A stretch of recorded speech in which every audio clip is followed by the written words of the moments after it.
Hello friends, welcome to my channel. इस video में आज मैं आपके साथ शेयर कर रही हूँ हरतालिका तीज व्रत की चौकी कैसे बनाएं, कब बनाएं और पूजा सामग्री का क्या करें। तो आप लोग वीडियो में अंत तक बने रहिएगा, वीडियो को कहीं भी स्किप मत कीजिएगा। सबसे पहले हम ये जान लेते हैं कि हरतालिका तीज पूजा की चौकी हमें बनानी कब है। हरतालिका तीज पूजा की चौकी हमें तीज पूजन के अगले दिन सुबह बनानी होती है। हरतालिका तीज पूजा का जब हम 4 पहर का पूजन कर लेंगे, तब आपने जो भी भोग लगाया है उस भोग को आप चौकी पर से उठा सकते हैं। इस भोग को आप अपने परिवार के सहित स्वयं भी प्रसाद में खा सकते हैं। उसके बाद जो भी हमने फल रखे हैं इनको भी हम चौकी पर से हटा लेंगे। आप चाहें तो इन फलों में से थोड़े से फल दान भी कर सकते हैं। और जो ये दीपक है आरती वाला, इस दीपक को हम धो करके फिर से साफ कर लेंगे और इस दीपक से हम फिर से आरती करेंगे। तो मैंने दीपक को धो करके अच्छे से साफ कर लिया है।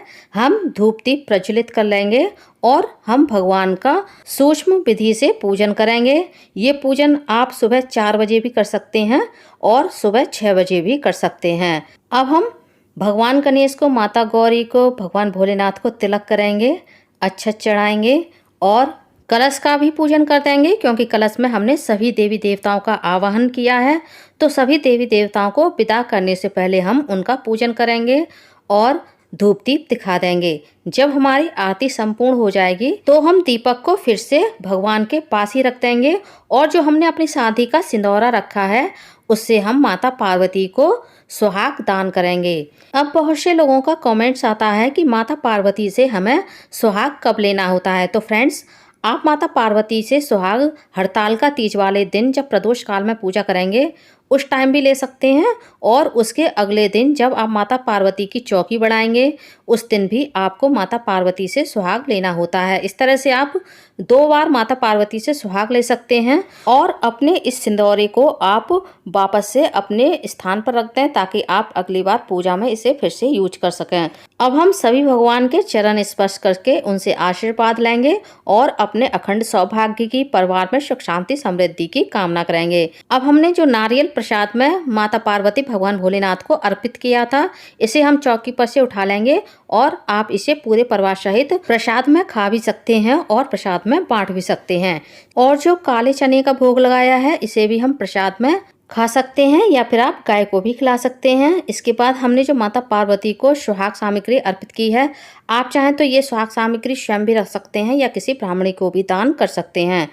अब जैसे मान लीजिए आपके पास सुबह सुबह चौकी बढ़ाने का टाइम नहीं है, तो हम कलश को अपनी जगह से हिला देंगे और शिव परिवार की जो हमने फोटो रखी है उसे हमें अपनी जगह से नहीं हिलाना है, क्योंकि हमें उसका विसर्जन नहीं करना है। और जो हमने मिट्टी का शिव परिवार बनाया है इसे भी हम अपनी जगह से हिला देंगे।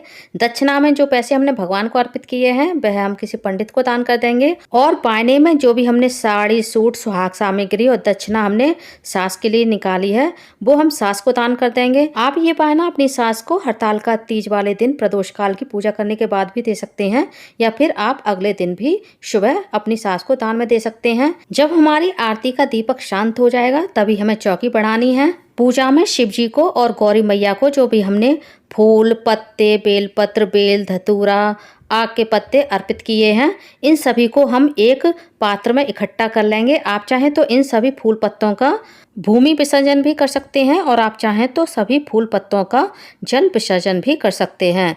यदि मान लीजिए आपके पास भूमि विसर्जन और जल विसर्जन की कोई व्यवस्था नहीं है तो आप किसी भी गमले में इन सभी फूल पत्तों का विसर्जन कर सकते हैं। गणेश जी और शिव जी को जो हमने जनेऊ अर्पित किए हैं, ये जनेऊ आप किसी पंडित को दान में दे दें। और गणेश जी को जो हमने हल्दी और सुपारी अर्पित की थी, इस हल्दी और सुपारी को आप चाहें तो अपने लॉकर में रख लें, वरना आप इसका भी विसर्जन कर सकते हैं।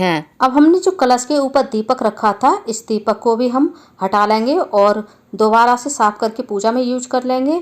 उसके बाद हमने जो अक्षत रखे हैं कलश के ऊपर और कलश स्थापना के लिए जो हमने अष्टदल कमल बनाया था, इन सभी अक्षतों को हम पक्षियों को डाल देंगे और कलश के जल को हम पूरे घर में छिड़क देंगे, जिससे हमारे घर में पॉजिटिविटी आएगी और नेगेटिविटी दूर होगी।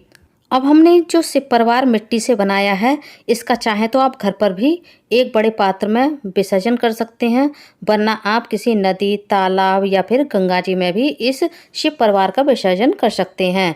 इसके बाद हमने चौकी पर जो व्रत कथा की पुस्तक और शिव परिवार की फोटो रखी है, इसको भी हम उठा लेंगे और यथा स्थान रख देंगे। और जो हमने चौकी पर पूजा का कपड़ा बिछाया है, आप चाहें तो इसे दान कर दें, वरना आप अपनी पूजा के लिए फिर से इसे कपड़े को धोकर के यूज कर सकते हैं। अब हम घर पर ही मूर्तियों का विसर्जन कर देंगे। सबसे पहले हम एक कोई बड़ा बर्तन लेंगे जिसमें हम गंगा जल डालेंगे। उसके बाद हम उस बर्तन को शुद्ध जल से भर देंगे और जो हमने शिव परिवार की मूर्तियाँ बनाई हैं, उन सभी मूर्तियों को इस जल में हम विसर्जित कर देंगे। फ्रेंड्स, हरतालिका तीज की चौकी का विसर्जन करने के बाद ही आपको अपने व्रत का पारण करना है। व्रत का पारण करने से पहले आपको किसी ब्राह्मण को भोजन कराना है तो उस ब्राह्मण को भोजन करा दीजिए।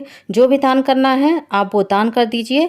उसके बाद यदि आपके यहाँ खीरा खा करके व्रत का पारण किया जाता है तो आप खीरा खा करके व्रत का पारण करना है, वरना आप प्रसाद रूप में किसी भी मिठाई को खा करके अपने व्रत का पारण कर सकते हैं। तो उम्मीद करती हूँ फ्रेंड्स, हरतालिका तीज की पूजा की चौकी आपको किस प्रकार से बढ़ानी है, आपको मेरा ये वीडियो पसंद आया होगा। वीडियो कैसा लगा कमेंट्स करके ज़रूर बताइएगा। और यदि आप मेरे चैनल पूनम की आस्था पर पहली बार आए हैं तो प्लीज़ चैनल को सब्सक्राइब कर लीजिए। वीडियो को ज़्यादा से ज़्यादा लाइक कीजिए, शेयर कीजिए, साथ ही बेल आइकन को प्रेस कर दीजिए ताकि हमारे आने वाली सारी लेटेस्ट वीडियो की नोटिफिकेशन आप लोगों को टाइम से मिल सके। कॉमेंट्स बॉक्स में हर हर महादेव, माता गौरी की जय अवश्य लिखिएगा। धन्यवाद फ्रेंड्स। हर हर महादेव, माता गौरी की जय। जय माता दी।